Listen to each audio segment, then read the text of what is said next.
Somalia.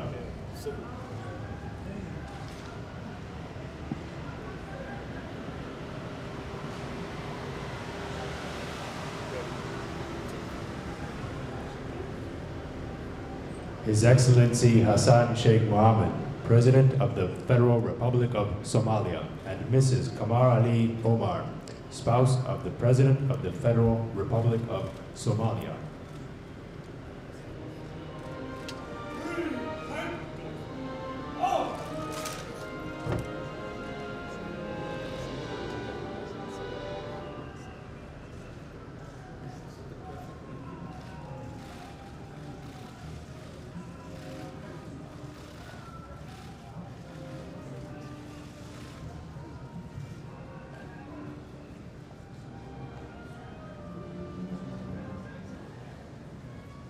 Ethiopia.